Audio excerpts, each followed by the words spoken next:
The following is a Shaw TV Public Affairs presentation.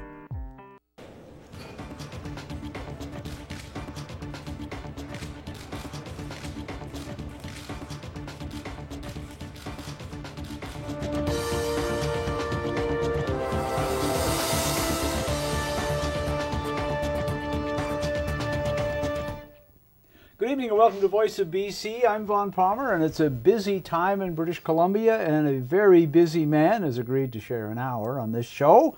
The most frequent guest on the show in the long history of Voice of BC, John Horgan, now Premier of British Columbia. Welcome back. Thank you. Thanks, Vaughn. Good to be here as always. Here. So you took up a fair amount of time this morning, today, Thursday, if you're watching us live, to announce, I think, a big deal, a step forward in the direction of LNG.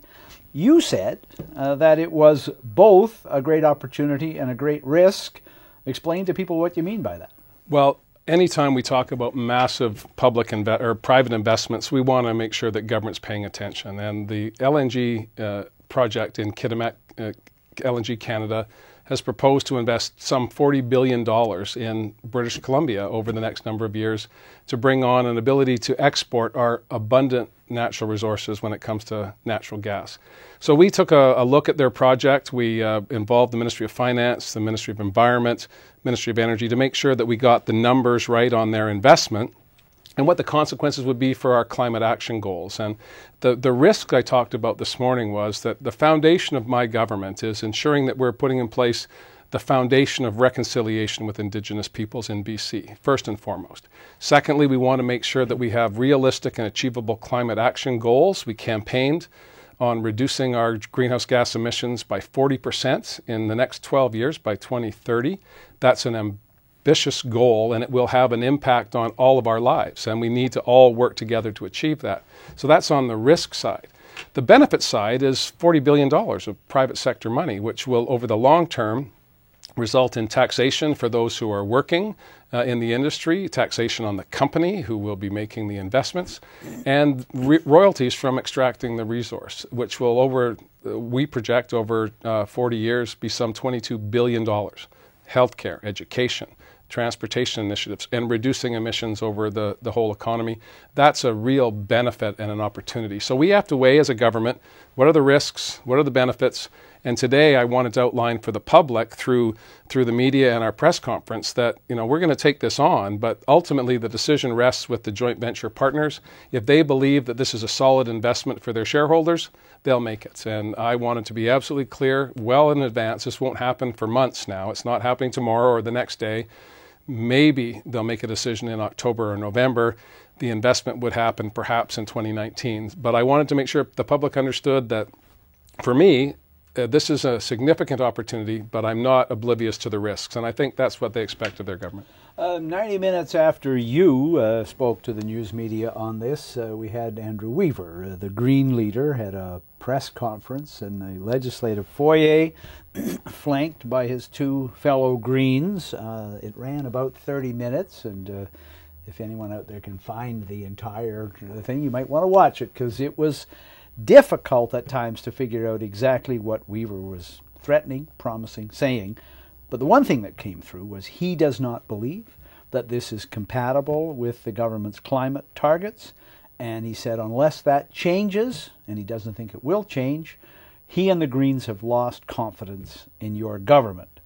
He was asked repeatedly, different scenarios, would he vote against the government in this? And he didn't say. So. Yeah. What's your understanding? You have the power sharing agreement with him. What's your understanding of what he's doing and saying? Well, Andrew and I meet regularly, and we talk about the initiatives that the government is working on. We talk about our confidence agreement that the two caucuses, the NDP and the Green caucus, agreed to allow us to form the government last year. And I believe it's working very well. Now, there are those that, and I don't mean this in a negative way, that oftentimes people want to make mischief of the fact that we often disagree on component parts of policy. That is what happens when you have people of strong opinions working together. And I absolutely respect Andrew's understanding and passion and commitment to climate action. That's why he got involved in politics. He's unapologetic about that. To his credit, when I raised the issue of this potential investment with him some weeks ago, he was extremely skeptical and didn't believe that we could make this work. But he also understands that we have a lot of work to do between now and the fall when, if maybe, Shell decides to make this investment. So we wanted to put down a marker today, and I'm confident the Green Group and Andrew wanted to as well, saying we don't believe you can do this, but we're going to give you the benefit of the doubt, show us how this fits into an aggressive climate action plan, and that's what we're going to undertake in the months ahead. But that the public and those watching at home need to understand, we need to drive down our emissions. Whether LNG comes or not, we have a significant challenge ahead of us on the industry side, on transportation, and in our own homes and our buildings. We need to reduce our emissions to meet our national objectives. And I know British Columbians are passionate about this, but no one, I would say, without alienating any of my colleagues, no one is more passionate about this in the legislature than Andrew Weaver. And so he has made that abundantly clear to me. But we have a whole bunch of issues we're working on together, innovation in the economy, making sure that we're addressing wild salmon issues. The list is long of things that we agree on. So we're focusing on those. And on this issue about can we fit an increase in emissions into a plan that's designed to reduce them. That means everyone else has to tug a little bit harder to make space for this investment in the north. And Mr. Weaver's giving us the space to prove it, and I'm hopeful we can. The other instant reaction today to this announcement, and obviously there's much more to come on understanding it, was from the Canadian Centre for Policy Alternatives, which Seth Klein put out a tweet on social media saying that he'd been very, very critical of the giveaways, what he regarded them as, to the LNG industry under the Liberals. And he said in a first reading of the relief that the New Democrats are offering here to the LNG industry, it is a worse deal. He says you're giving away more than the Liberals did. Well, I disagree respectfully with Seth's opinion on that. What we announced today was that we are going to apply the same industrial rate for electricity to LNG that we would to a mining company, a forestry company, an advanced manufacturing company. There are 3 tariffs that BC Hydro provides to customers. There's the residential rate that you and I and your viewers pay. There's a commercial rate for dry cleaners and others. If you go to the mall, the people there pay a commercial rate for their electricity, and then there's the industrial rate. What the Liberals did was they created a 4th level of tariff on LNG, and we said, well, let's do away with that. That's unnecessary. It's cumbersome for government to administer. They're an industry, just like any other. They should pay the industrial rate. So that's the first component. The second piece was on relief for provincial sales tax on the development of the plant. Many industries get relief if they're building a manufacturing facility in British Columbia already. That's happened for a number of years. What we proposed is that we would give relief to LNG Canada for the period of construction, but they would be obliged to pay us the property or the provincial sales tax over the lifetime of the plant. So we're allowing them to build the facility, get a stream of revenue, and then pay the tax once that starts. So it's not a giveaway at all. They would still be required to pay the tax. And the third element is what we call energy-intensive, trade-exposed industries. The cement industry, the mining industry, some advanced manufacturing, requires a carbon intensity that we are trying to reduce. And we give them a concession, a break on their carbon pricing so that they are not adversely affected in the marketplace because they have to compete with jurisdictions that have no carbon pricing. And that's what we're proposing in this case. So I disagree with Seth, and none of these initiatives will come into place unless the company agrees to a final investment decision. We're not going to pass any bills. We're not going to provide any concessions until such time as they make the investment decision. And I think that's reasonable. And I think most British Columbians would agree with that. In terms of an opportunity, and we'll get on to other topics, for the Greens to bring down the government or defeat it on a confidence matter, we're still learning the ways of the legislature in British Columbia, although last year was a pretty instructive year for that. But as I understand it, a piece of legislation comes in that would change a tax bill, say, on LNG. The Greens could vote against it. The Liberals could vote for it. They generally support LNG. That wouldn't bring down the government. The only real bring down the government vote is called a confidence vote, and it's essentially the budget and supply of finances, which wouldn't be coming up till next year sometime. That's right. And again, there won't be any investment until next year. So this is, and I appreciate that there will be those that want to stir the pot between Andrew and I. Surely you wouldn't suggest the news media would. No, I wasn't being specific. I was being general. You're not critical of the media Never, the way you used to never. be. Yeah. Not for months now. But no, it's and this is again, I give full credit to Andrew that he's not stepping back one iota from his principles and his values on this question, but he's giving the government the space to try and make it work. And if it doesn't, we'll hear about it in spades. I'm confident of that, not just from him, but from Seth Klein and others. I would suggest to those who are instantly critical today, they take a look at what the previous government would have done in this situation. And I joked about it today, that the previous government would have had marching bands and balloons would drop from the sky. This is going to change the world. The streets are going to be paved with gold. Everyone's getting tax breaks.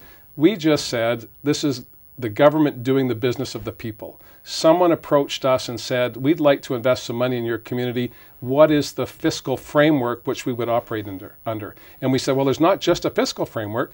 We have a reconciliation agenda with Indigenous peoples that you need to be mindful of. And in the case of LNG Canada, they're working very effectively with most of, not all, but most of the Indigenous communities from the wellhead to the waterline, particularly the Haisla Nation in Kitimat, which is absolutely enthusiastic about this. The communities along the corridor, Kitimat, Smithers, all the way to Port St. John, also, by and large, positive about the impact an investment like this would make.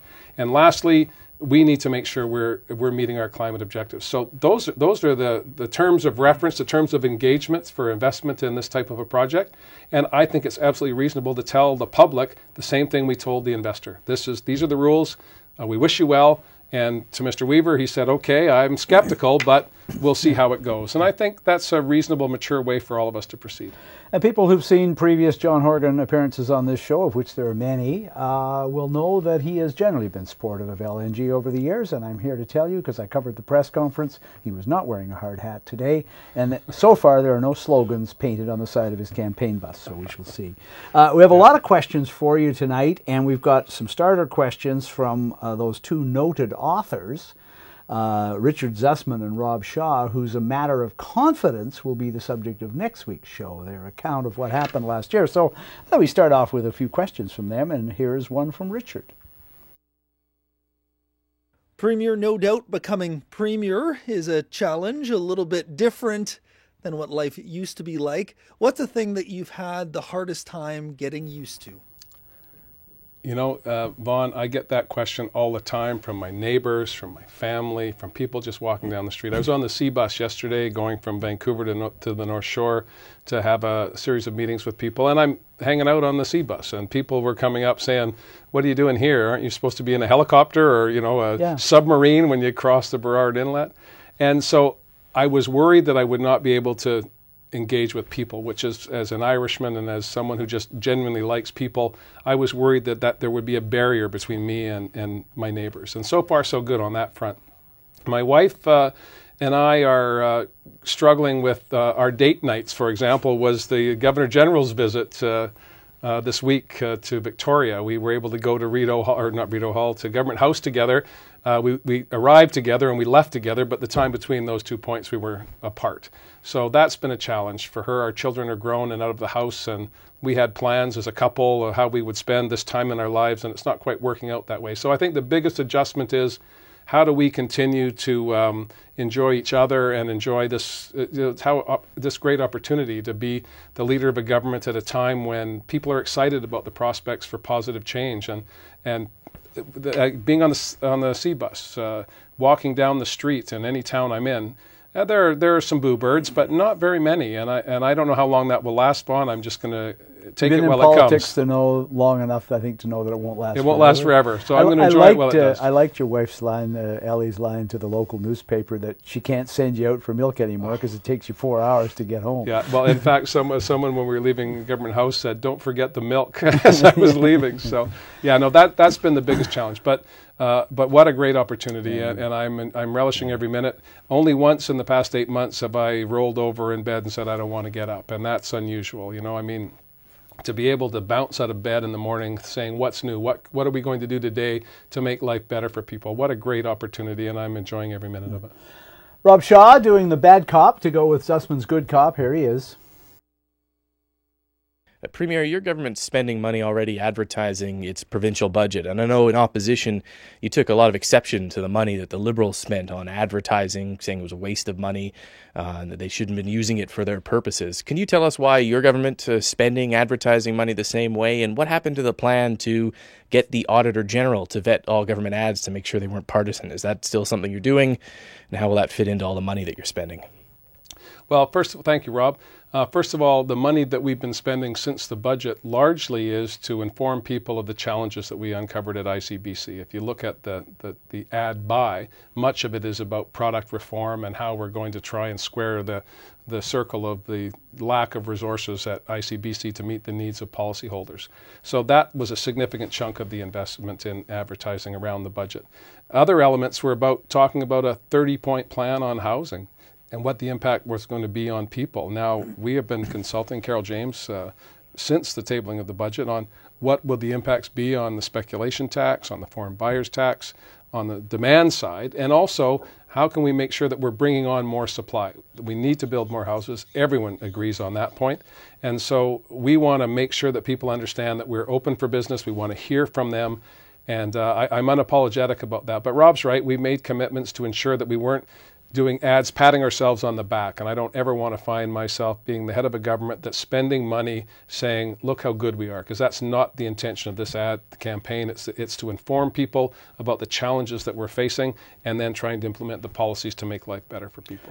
We've had, all of us in the media, a flood of notes and letters and complaints from people on the speculation tax in particular, focusing on one leading issue, which is British Columbians who pay their taxes in BC with vacation properties in BC, looking at what the Finance Ministry website says, which it says they'll pay the tax, the speculation tax, and they may get some of it back on their income taxes. Now, I heard you again yesterday saying that the government recognizes there were unintended consequences of this and it'll be changed, and yet the Finance Ministry continues to say on their website, I checked this morning, you will pay this tax if you have a vacation property in BC.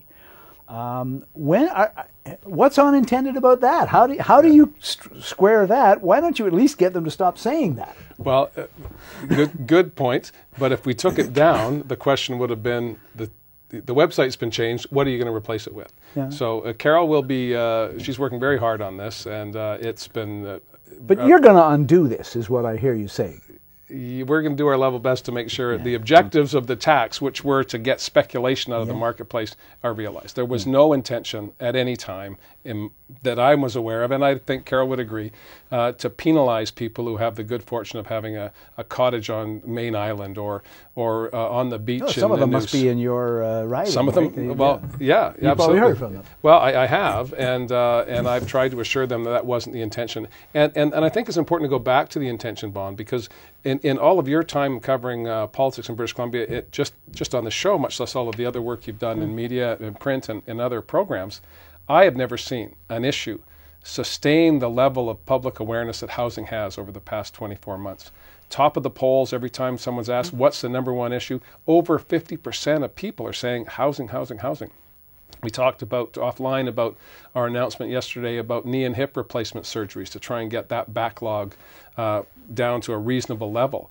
And the orthopedic surgeon said this is a great idea, but we need to attract doctors to come here, and it costs too much to live here. So if we can't attract orthopedic surgeons to Vancouver and to Victoria, how are we going to attract all of the other healthcare providers that make the system work, or other professionals, or just regular people to come and live and work in this spectacular province? Housing's the number one issue. That's what our starting point was, and there have been unintended consequences, and I have every confidence that Carol James has heard that loudly and clearly from all corners of British Columbia, and she'll be addressing that in the weeks ahead, days ahead.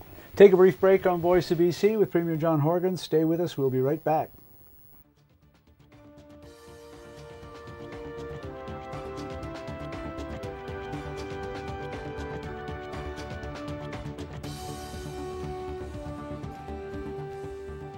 One of the fundamental shifts we have noticed over the past year is the greater access we have to government decision makers at the minister level, as well as at deputy minister and assistant deputy minister level. And it's been really refreshing, including Premier Horgan making himself available to mayors and chairs in the regional districts so we can have direct dialogue with government. Under the previous regime, I think being in power for so long, there was an inbred arrogance that they knew what they were doing, they knew what we needed, and that we didn't need to advise them or convince them of anything. So that's been very refreshing, and we really appreciate that access.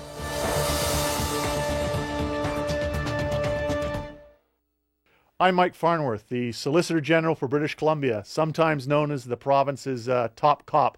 And I'm here to let you know that it's a crime not to watch Voice of BC. Are you worried about getting diabetes? I'm a millennial. Well, sorry, but 1 in 3 Canadians has diabetes or prediabetes. Really? The Canadian Diabetes Association, with support from Sun Life Financial, urges all Canadians to take the test. There are more ways to connect with us at Voice of BC. Email us at vobc@shaw.ca. Follow us on Twitter at Voice of BC. Or like us on Facebook at facebook.com/VOBC on Shaw TV.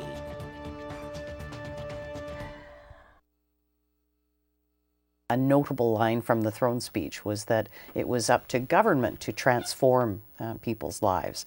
And that's a philosophical approach. So I think you're seeing an attempt by the NDP to make sure that the three factions within their party are kept happy. And I think they are going to attach themselves rigidly to the opposition to Kinder Morgan because they need to in order to maintain their bona fides for their activist friends. Welcome back to Voice of BC, and we have a brand new leader of the opposition and the Liberal Party in the legislature. And here from Richard Zussman, a question about that. Here he is. Premier, you've now gone up against the new Liberal leader, Andrew Wilkinson, for about a month. He says one of his big goals was to get under your skin. Has he gotten under your skin yet?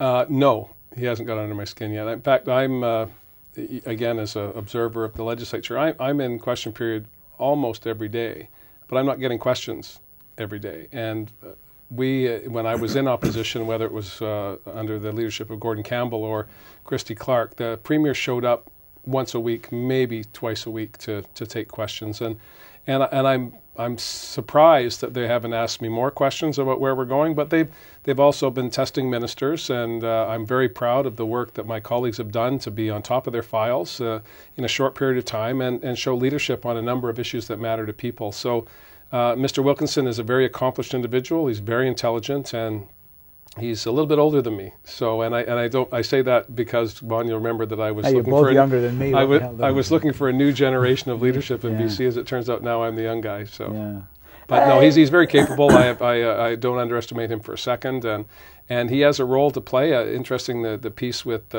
Mary Polak just before Richard's question was about factions within political parties, and one of the reasons, and I'm fairly confident you will have a question on proportional representation, but what proportional representation does is it takes the factions that parties become and put them on the ballot before the election, and then the coalitions of opinion and view and perspective have to come together after the election in the interest of everybody. And I think that certainly there are groups within the NDP, there are groups within the Liberal Party, there are groups within the Green Caucus, I'm sure, as well. So that's just part and parcel of the diversity of opinion in British Columbia and in Canada, and I think that's, at the end of the day, a really good thing. And one more from Mr. Shaw before we move on to other questioners. Here he is. Premier, do you think you've accomplished anything in resetting the tone of the legislature? I know you've spoken in the past about wanting to pass more private members' bills, get a functioning question period, get parliamentary committees going where everyone could debate. I don't think that's happened in the first couple sessions of your government. Why not? And what do you think you can do to make that happen, if at all? Well, I disagree with the premise of the question. We've done a great deal on the parliamentary reform side. We have committees that don't have an absolute majority of government members because of the unique configuration of the House. There are Green members who may well support the government on various issues, but there is every opportunity for the diverse makeup of the legislature to be reflected in committees.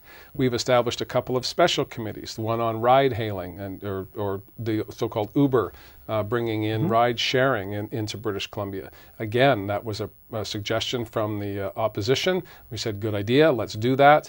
I want to share power with British Columbians, not hold it close to my chest. And I think that's a distinctive difference between my approach to this job and others that have had it in the past. And that, of course, is, as Rob suggests, is a measure of what I find myself dealing with, a minority parliament. So you're obliged to be more consensus-oriented. But I think it's better for policy outcomes, and it's better for British Columbians to know that we will not have rigid lines that can't be crossed because of partisan politics. I think people want us to figure out, how do you make my life better? And I don't want you squabbling, I want you working together, whether you're Liberal, Conservative, Green, New Democrat. And it's my objective to make sure that happens. We've had a very, very ambitious budget, and now the debate of the estimates of the various ministries is happening. You'll remember when the fixed calendar was put together back in the turn of the century, the spring was for the budget and the fall was for legislation. So we are going to have a series of bills coming forward, legislation, in the next week or two as the House gets back. But the focus will be in the fall. We'll bring in the legislation that will shape the next budget coming in February. And I think that was what the government of Gordon Campbell had in mind when they brought in the fixed calendar. We haven't lived to that in my time here, and I want to make sure that we do. Bill Tillman, good question.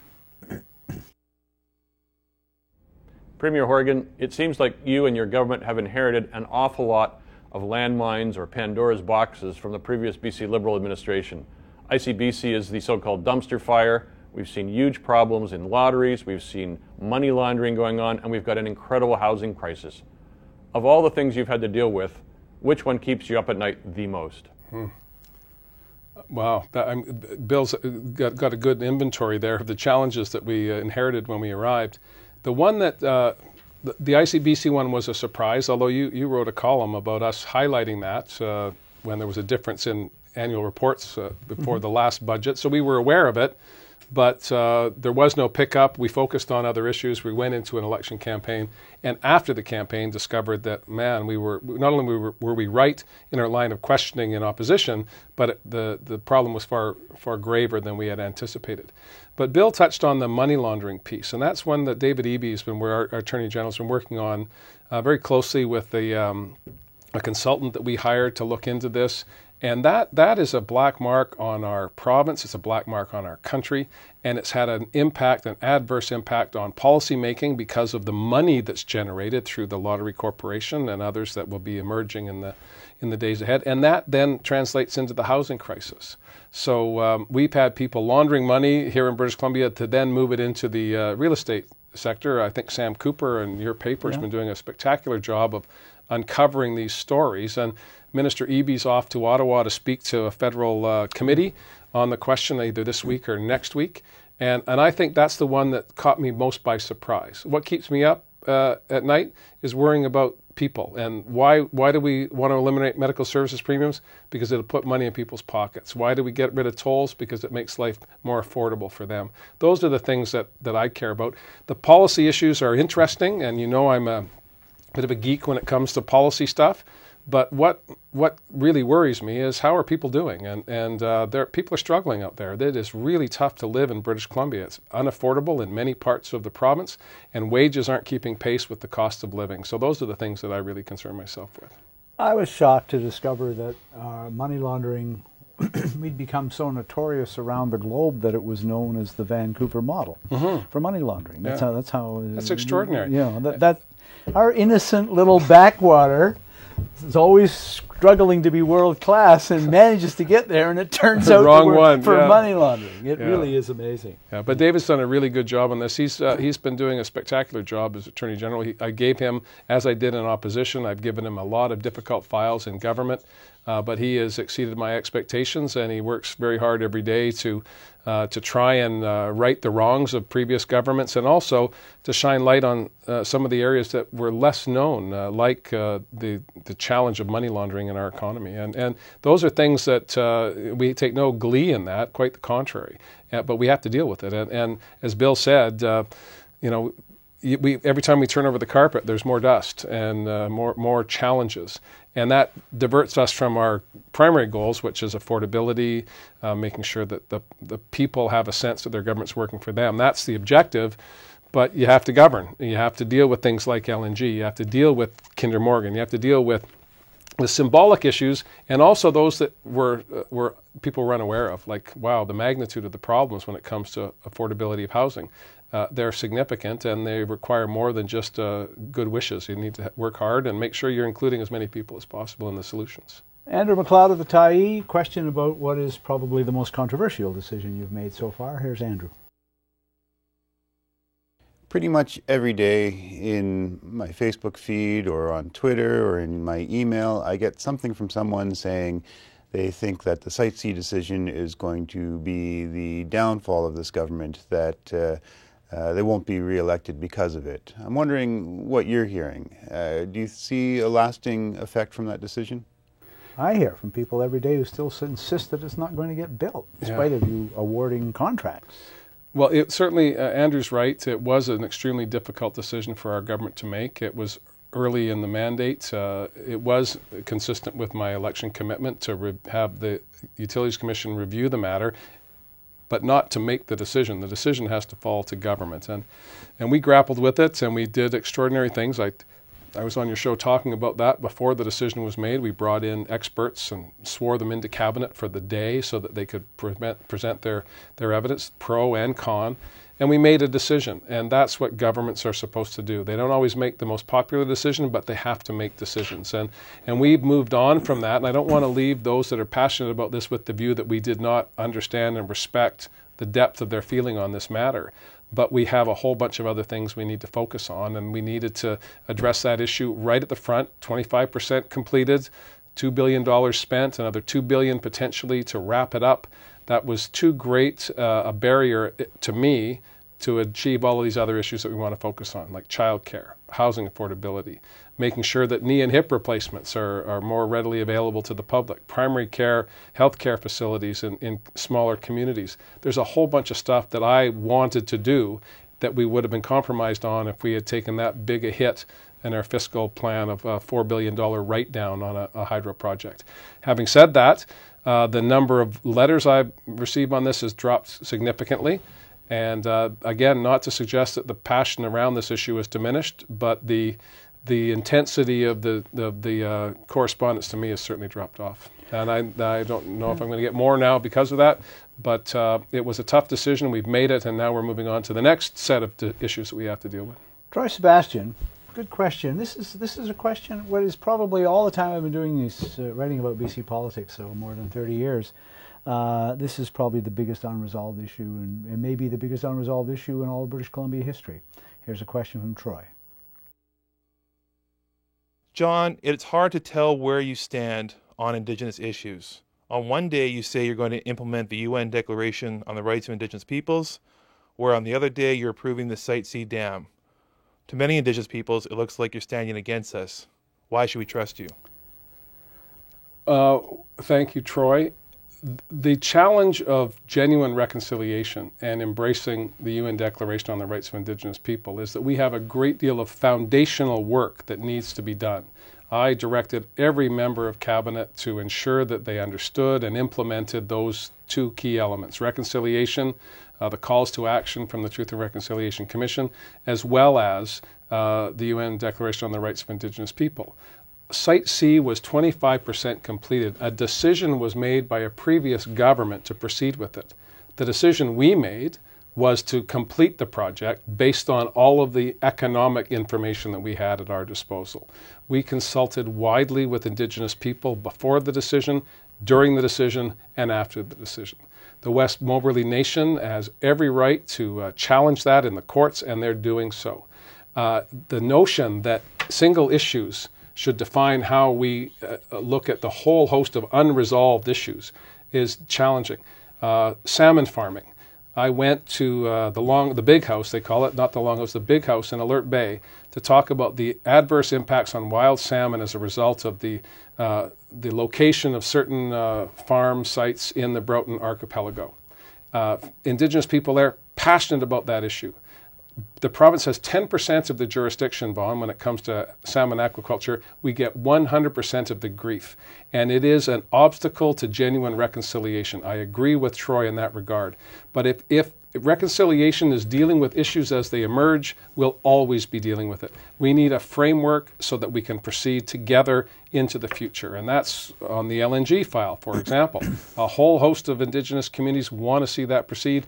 Others do not. That means we need to work together, those that are opposed, those that are in favor, and those that want to see reconciliation happen. We need to work together for a foundation, not just, okay, that issue's emerged, we'll deal with that issue.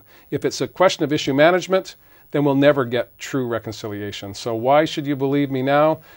Because I'm doing my level best to reach out at all times, whenever I can, to make sure that reconciliation is the foundation of our government. And I said, as you heard me today in a press conference, if LNG Canada wants to come to British Columbia, they need to understand that that's a foundational issue for my government and for the people of BC.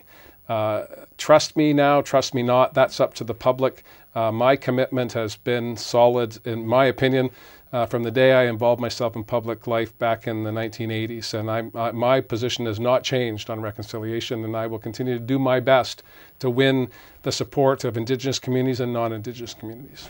So on LNG Canada, Michelle Mungal, the Energy Minister, was on the show a couple of weeks ago, and she said there are 21 First Nations along the route that are engaged at some level on the project, and I heard you say today that 16 of them are completely supportive, which means, what, a half dozen are not. On the Petronas project, we saw that even one First Nation leader who was only part of an entire First Nation, who was willing to set up a protest encampment, was able to block that project. So, I mean, I guess the question that would face your government or face LNG Canada is, unless they're all in, how can you go ahead? How do you deal with how many holdouts are there, and how do you deal with the holdouts? And can a holdout veto the whole project? Well, when it comes to this, let's do an issue management exercise. The LNG project that's currently before us, the decision will be made by the investors. They have their permits, as does, in some instances, the Kinder Morgan project, which is different substance, different location, different issues. But they may well be ready to proceed. So the Haisla Nation in Kitimat is absolutely 100% in favor of LNG Canada. So it's incumbent upon LNG Canada to take that universal support in Kitimat and ensure that it goes throughout the corridor. So that's the company or the investor's responsibility to make sure that they're doing their best to ensure that they're meeting their obligations to not just consultation in the legal sense of it, but genuine participation in the benefits, the upside benefits of this investment. And the question of is it a veto or not a veto, I don't believe it is, because there's no universal or hegemonic position on any issue within Indigenous communities. If Troy was to suggest that the Ktunaxa, where he comes from in the southeast, has the authority to say that something happening in the northwest with the Lakwalams or the Kitsum-Kalem, I mean, they would laugh him out of town. And similarly, if the Indigenous communities in the northwest came to the southeast, where Troy comes from, and said, we don't want you to do that, they'd be laughed out of town. So there is autonomy within nations, as there always have been within British Columbia prior to colonization or the expansion of Europe. And those issues, as they were dealt with in the past, have to be dealt with in the future. And so there is no quick solution to this, or it would have happened before. My comment to Troy and my comment to you is, my government is absolutely committed to making sure that we have a foundation that will work going forward. But there is no everybody's in or nobody's in. That will not work. It has not worked in the past. We need to find ways to make sure that to the greatest extent possible, the majority of nations are participating in a positive way. That's my objective, and I know that LNG Canada has been directed to that in that regard, and they want to see that happen as well. Take a brief break on Voice of BC with Premier John Horgan. One more segment to go. Stay with us. We might even get on to proportional representation in the last segment. Who knows? Stay with us.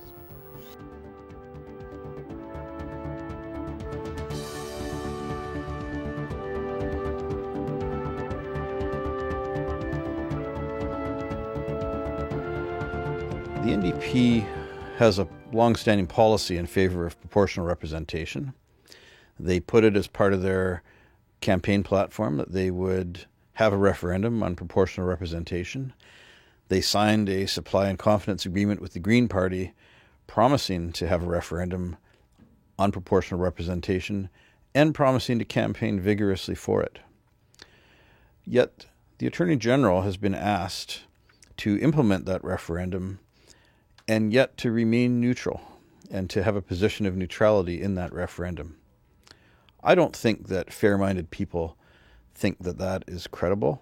I don't see how a member of Cabinet can be neutral on a public policy issue which the government is foursquare behind.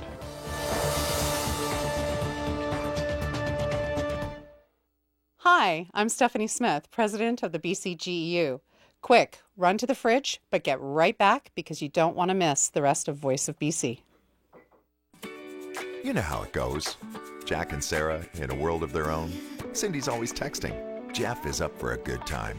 Oh, and Greg usually does the rolling and the driving. You see, Greg doesn't drink. But did you know that drivers impaired by cannabis or other drugs pose the same dangers and face the same penalties as those impaired by alcohol? License suspension, a criminal record, fines, even jail time. Know the facts. Plan ahead. Visit arrivealive.org to learn more.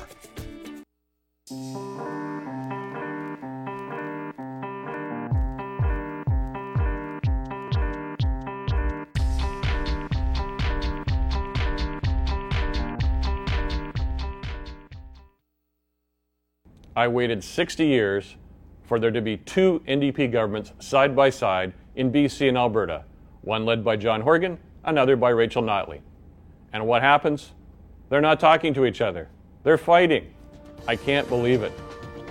60 years, I'm ready for some peace.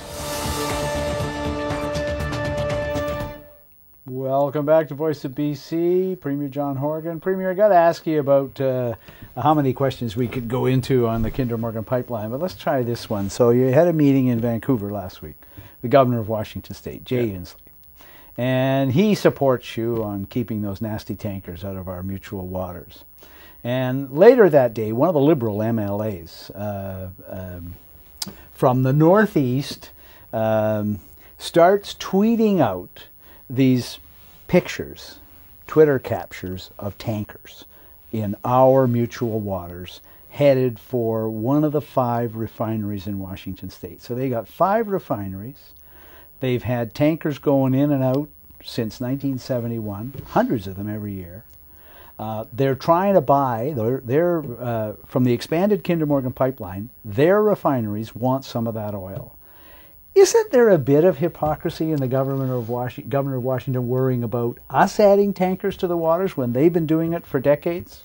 Well, in the case of Jay Inslee, he has been a champion of climate action for many, many years as a representative of Congress in Washington, and also now as Governor of Washington State. He's wrote a very good book about that. I can't remember the title, but Jay Inslee, you can Google that and see what he has to say.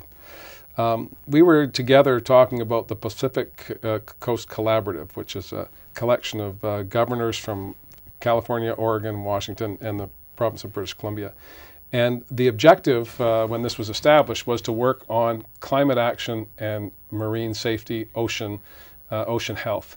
And so it's not a surprise that when the question came about climate action and ocean health, that Governor Inslee would be supportive of my view that you can't export diluted bitumen through Vancouver without putting at risk, at least to a degree, our marine environment, nor can you realize a serious reduction in climate action, a serious reduction in greenhouse gas emissions when you're multiplying the amount of product that you're sending out of the country. And so I'm not at all surprised that Mr. Inslee would have that point of view. The difference between what they're doing in Washington State and have been for decades and decades, refining oil largely from Alaska, is that it's not diluted bitumen. It's sweet crude from, and now I'll have an expert challenge me on that. They do have diluted bitumen as well. But to cross the border with a pipeline is another extended consultation process. So to go from Abbotsford, for example, if the pipe was to come from Edmonton to Abbotsford and then divert to the refineries in Washington State, that would require a whole new set of hearings. I understand Kinder Morgan's not prepared to do that. But I want to see protections in place to make sure that we're not adversely affecting our marine environment, our local economy, which depends on the pristine environment that we have in British Columbia. And that's been our position during the election, after the election, and up to today, and will be tomorrow. Governor Inslee offered a vote of support to us when he was in Vancouver. I'm grateful for that. But there are people that believe this should happen. There are people that believe it shouldn't happen. And when I talk to Rachel Notley, going back to Bill's question, or when I talk to the Prime Minister, I say, it's not about me, man. It's about the people of British Columbia who feel deeply about this issue. You can quibble with me, you can call me names, as some of the ministers in Alberta have done, but that's not going to change how people feel about this. We have a problem. It's a Canadian problem, and we need to figure a way through it. I haven't seen anything coming from Ottawa or Edmonton that does anything other than put accelerant on an already blazing fire of discontent when it comes to Kinder Morgan. And if we want real leadership on this, it's got to come from Ottawa. It bother you to see the number of people that are being arrested there, just in terms of it's not nice being arrested, and it ain't great for your long-term prospects? Well, again, this is a federal project. And we're doing our best as a subnational government to raise concerns about the impacts, whether we're in court. We're in 3 separate court filings. One with respect to Burnaby's rights to enforce their bylaws, one with respect to whether the project's in the national interest at all, and most recently hiring Joe Arbe to take the constitutional case about jurisdiction, which has received favorable interest from other provinces who feel strongly about provincial rights. And ironically, Alberta, who's usually at the vanguard of protecting provincial rights, of course, is disinterested. They want us all to lay down and just take the direction from Ottawa. And I don't think British Columbians are prepared to do that. Yeah, but you're following the law, your government, so far. I see a lot of people. You know, I mean, we went through the Clayoquot Wars in the 1990s, and there were almost 1,000 people arrested. Yeah. I recognize you've got civil disobedience. People are submitting to being arrested, but does it bother you at any level, all these people being arrested? Of course it does, on a personal level and on a political level as well. But they're expressing their discontent not with me and my government, but with the federal government, and they have every right to do that. But let's go back to Clayoquot Bond, because both of us lived through that. I as a government staffer and you as a reporter. That was a 2-hour ferry ride and a 6-hour drive, some of it over some fairly challenging forestry road terrain. And there were still 1,000 people arrested. Burnaby Mountain is on the SkyTrain route with live streaming access to the internet, which we did not have in 1992-93. So this is going to be a long summer, and I'm not threatening anybody. I don't want people to take away from this that I support any of any civil disobedience that becomes anything more than people submitting to be arrested. But I think that the federal government needs to wake up to the fact that this is in the heart of the major metropolitan center in the province of British Columbia. It's not at the end of a logging road. It's not on the north coast. It's in the heart of Vancouver. And it's going to draw attention internationally, which will be a black mark on British Columbia, and it'll be a black mark on Canada. That's not a threat. That's just a statement of fact. And we need to get our heads around that. Not in a belligerent, I'm not going to drink your wine way, not in a, we have to push this through way. We need to find a way through. We need an off-ramp, as they say. I'm not sure what that is, but I remain ready and available to talk to whoever wants to come to British Columbia and help us get through this. But it's not my responsibility, and I don't want to say that I'm shrugging or shirking my responsibilities as the leader of the province of British Columbia. I've been making it abundantly clear through legal channels and diplomacy to the extent that I can in a hostile environment that this is a problem and we need to figure it out. For the fall, British Columbians will be asked to vote by mail on electoral reform. We don't have a lot of detail beyond that. We don't know the question or questions. But still, there's already a preliminary discussion going on about it. And here, with a question about that from the University of Victoria Political Science Department, Jamie Lawson. Here he is. Premier Horgan, I've got a question about electoral reform. And it goes like this. You haven't had enough time, really, to do something complicated in terms of consultation like the Citizens' Assembly. And you haven't spelled out for the province what your preferred option is in terms of electoral reform. Is it really possible to get this thing done in this session in a way that'll survive your own government? Or is there something I'm missing here? And he's a supporter. Yeah, well, not of me, of the yeah. Well, he makes very good points, and I remember back to when I left government, I was working in the private sector. The Campbell government put in place a Citizens' Assembly. Great idea. I supported it. I applauded it at the time. They came forward with what I believe was an unworkable mechanism in a province as large as British Columbia, with sparsely populated rural areas.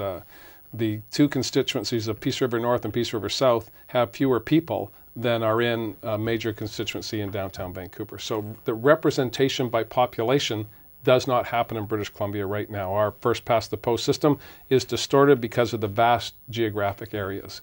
So when we come up with a proportional representation tool or a mechanism, we need to make sure that rural communities don't feel that they're losing representation, but in fact that they will still have their voices and their opinions heard in legislatures, and that their community will have someone that they can go to. That's the foundation of our representative democracy, is someone is accountable to their neighbors, not just a list of party members who get to be elected because you got this many votes. And so he's right, the professor's quite right. We're trying to develop a series of questions, whatever the Attorney General comes back with after the consultation, and we're going to put that to the public and let them decide. But I am absolutely clear on the challenges that we have, the limited time period. I want to make as much impact as I possibly can in the time I have available as the 36th Premier of British Columbia. I campaigned on this. I have a colleague and an ally in the Green Caucus to drive this, to let the public decide. And that's what we intend to do. And you've said you're planning to campaign for this, right? That's right. It's not just that you're going to put the ballot out there. That's right. Do you know what you're going to be campaigning for yet? Not yet, because that consultation process is in the arm's length hands of the Attorney General. And just for the record, every time this comes up, David leaves the room, whether it be in Cabinet or in caucus, so that he can be unfettered by the opinions he hears from colleagues.